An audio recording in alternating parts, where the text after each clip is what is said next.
Hello and welcome back to Study Time Anytime YouTube channel. Continuing the series of Constitution of Canada, we have reached the chapter number 4, the legislative power. If you have not gone through the previous videos, I'll suggest to go through them so that a link may be established in your memory so that you may be able to remember everything clearly and to understand it in a very subtle manner.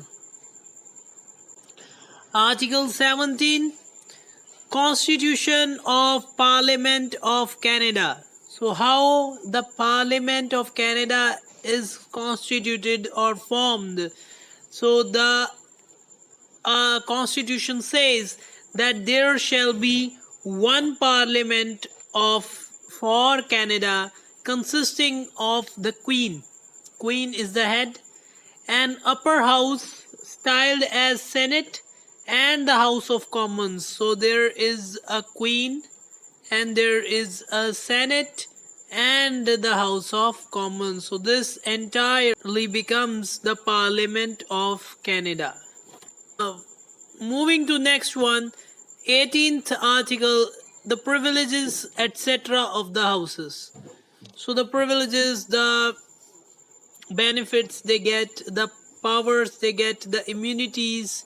So the privileges, immunities and powers to be held, enjoyed and exercised by the Senate and by the House of Commons and by the members thereof respectively shall be such as from time to time defined by the Act of the Parliament of Canada. So the Parliament will decide the privileges and powers of the members of the houses, but so that any act of the Parliament of Canada defining such privileges, immunities and powers shall not confer any privilege, immunity or powers exceeding those at the passing of such act held, enjoyed and exercised by Commons, House of Parliament of UK, of Great Britain and Ireland, and by the members thereof. So the Parliament of Canada has the right to decide about the privileges, immunities, powers to be exercised or to be given to the members of their parliament, of their houses. But the exception here which is defined is the power shall not confer. So they cannot give any power exceeding to those given to the members of the House of Commons in the United Kingdom. So this is their limitation. They cannot go beyond those limits, those privileges that are given to the Commons House of Parliament of UK. Next, on Article 19 is the first session of the Parliament of Canada. So very important. The Parliament of Canada shall be called together not later than 6 months after the Union. So when the question may come that with how recently the Parliament gets together or the sitting or the sessions are held. So the Parliament of Canada shall be called together not later than 6 months after the Union. This is the time point, so you may note it. 20th has been repealed and now starts the part 1, that is the Senate. Article 21, number of senators. The Senate shall, subject to the provisions of this act, consist of 105 members that are called senators or who shall be styled senators. So total there are 105 members, senators. Then Article 22, representation of province in Senate. How, which province will get more senators or which province will get less senators, or all of them will get equal number of senators in the parliament. How this division has been made, how this number 105 will be filled up at the time of elections or selection, whatever the manner as provided in the constitution. So in relation to the constitution of Senate, Canada shall be deemed to consist of four divisions. First division is Ontario, second division is Quebec, third is the Maritime Provinces, Nova Scotia, New Brunswick, and the Prince Edward Island. Fourth is Western Provinces of Manitoba, British Columbia, Saskatchewan, and Alberta. So these are the four divisions. Which four divisions shall be equally represented in the Senate are as follows. So there are four divisions which are equally represented in the Senate. So Ontario has 24 senators, Quebec has 24 senators, Maritime Provinces 24 senators, and 10 thereof representing Nova Scotia. So Ontario has 24 senators, Quebec has 24 senators, the Maritime Provinces and Prince Edward Island by 24 senators, 10 from Nova Scotia, 10 representing New Brunswick, and 4 for Prince Edward Island. The Western Provinces of 24 senators. The Western Provinces by 24 senators, 6 thereof representing Manitoba, 6 thereof representing British Columbia, 6 thereof representing Saskatchewan, and 6 thereof representing Alberta. Newfoundland shall be entitled to be represented in Senate by 6 members. The Yukon Territory, the Northwest Territories, the Nunavut shall be entitled to represented in Senate by 1 member each. So very briefly and very simply it has been defined that there are 4 divisions and how the members are distributed or they are representing. First of all, we'll see that the Quebec and Ontario has 24 members, 24 senators. The Maritime Province and Prince Edward Island by 24 senators. So this third one is also having 24 members. 10 thereof represents Nova Scotia. 10 thereof represents New Brunswick, and 4 thereof represents Prince Edward Island. So out of 24, 10 are of Nova Scotia, 10 are of New Brunswick, and 4 are of Prince Edward Island. The Western Provinces of Manitoba, British Columbia, Alberta. So in these, what is the division system? The Western Provinces also have 24 senators represent Manitoba, 6 British Columbia, 6 Saskatchewan, 6 Alberta. So this becomes 6 into 4, 24.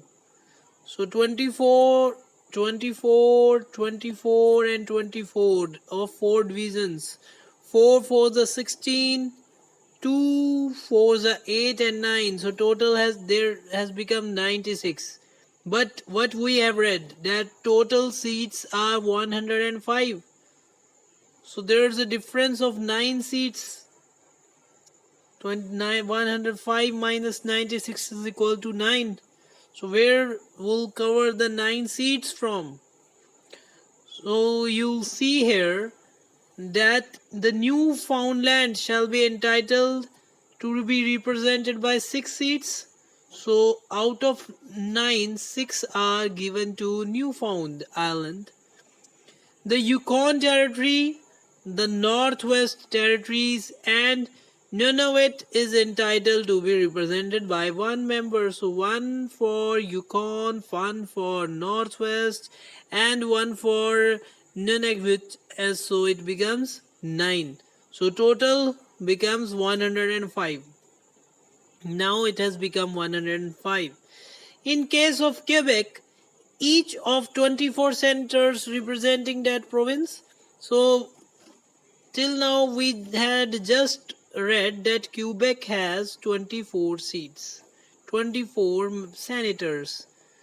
But here it has been mentioned in the proviso that in the case of Quebec, 24 senators representing that province shall be appointed for one of the 24 electoral divisions of Lower Canada. So, what is the main condition given? That each of the 24 senators representing that province shall be appointed for one of the 24 electoral divisions of Lower Canada, as specified in Schedule A to the Chapter 1 of Consolidated Statutes of Canada. Look in the Schedule A, you'll find some fixed electoral divisions over there. So they want, it is said that the province shall be appointed for the 24 senators representing that province shall be appointed for one of the 24 electoral divisions as specific of Lower Canada specified in Schedule A. Next, Article 23 is the qualifications of senator. To be a senator, what do you need? What is your minimum eligibility? So first thing is he shall be of the full age of 30 years. So minimum age is 30 years if you want to be a senator. Second, he shall be either a natural born subject of the Queen, natural born, second, or subject of the Queen naturalized by an act of Parliament of Great Britain or of the Parliament of UK or of the legislature of the one of the provinces of Upper Canada, Lower Canada, Nova Scotia, New Brunswick before the Union, or of the Parliament of Canada after the Union. Now, you need to understand what is the difference between natural born and naturalized. For a natural born subject, it means the person born as a citizen of the Queen. And naturalized means he has acquired the citizenship later on. That the citizen that is accepted as for being a senator is, as mentioned, is naturalized by act of Great Britain or UK, or of before the Union it was of Upper Canada, Lower Canada, but after the Union it is Parliament of Canada.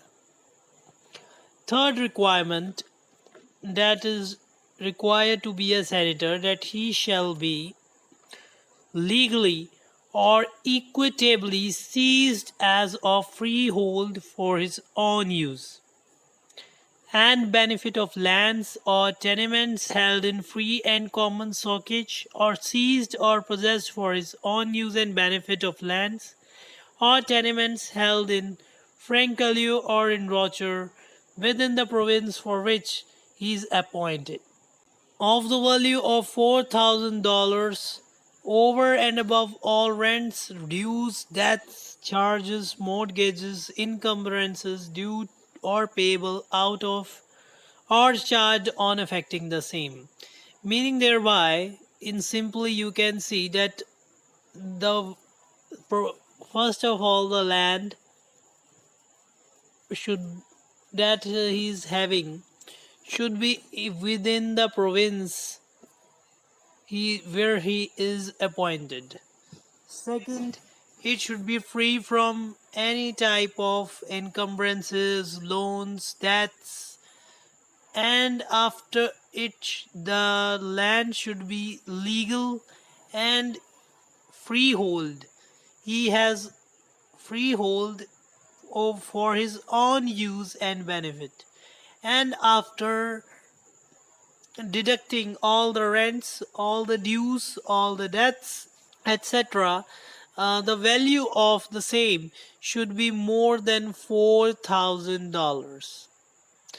Fourth point that is to be seen, that his real and personal property shall be together worth $4,000 over and above his debts and liabilities. So yeah, here in the what is the difference between third and fourth point here? In fourth point, it has been mentioned that the real and personal property, but in the third point, they're explaining about the old system of lands that are earlier used to be held by the persons of like in common sockage or frankly means like they were having earlier word has been derived from allod, which is a middle age rule, and frank is from France allod, which was used by France, or rocher is a commoner word. So the difference is that this is they are talking about the property who about which they are in possession of in a legal old law. But here they are saying that his real and personal property shall together be worth rupees $4,000.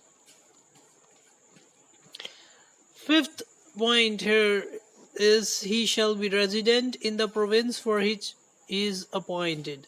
Well, if he has to be appointed from Ontario, then he must be a resident over there. And here also it was mentioned that he must be in possession of the property uh,